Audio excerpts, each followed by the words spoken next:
मित्रांनो, आता आपण आलेलो आहोत आपल्या नेक्स्ट स्पॉटकडे, अंकुरलेली भेळ. इथे स्प्राउट भेळ मिळते. जर तुम्ही डाएट कॉन्शियस असाल तर तुमच्यासाठी ही भेळ आहे. आम्हाला एक मिक्स स्प्राउट भेळ बनवायला. चालेल. काय काय टाकतो आपण यामध्ये मटकी येतो, की वाफवलेली आहे. वाफवलेली हा. मटकी आहे. वाफवलेली येतो. म्हणजे मोड आणून आपण वाफवलेली आहे. मोड येले आधी, नंतर वाफवलेली, नंतर मूग येतो त्याच्यात, मूग.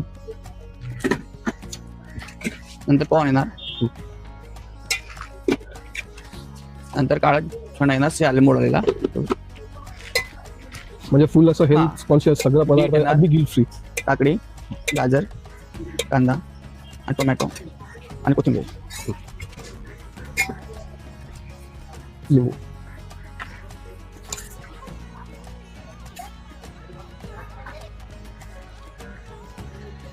मित्रांनो, दादांनी आपल्याला स्प्राउट भेळ तर दिलेलीच आहे, पण त्यांनी एक मस्ट रेकमेंडेशन डिश त्यांची दिलेली आहे. थालीपीठ दिलेलं आहे. त्यांचं असं म्हणणं आहे की हे तुम्ही एकदा ट्राय करा. हे 28 धान्यांनी मिळून हे बनवतात आणि हे जगात कुठेच मिळत नाही.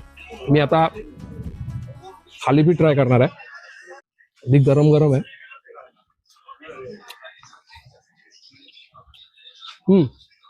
मित्रांनो, यांच्याकडे तुम्ही हे ट्राय कराल की नाही माहित नाही, पण thalipeeth is my must recommendation.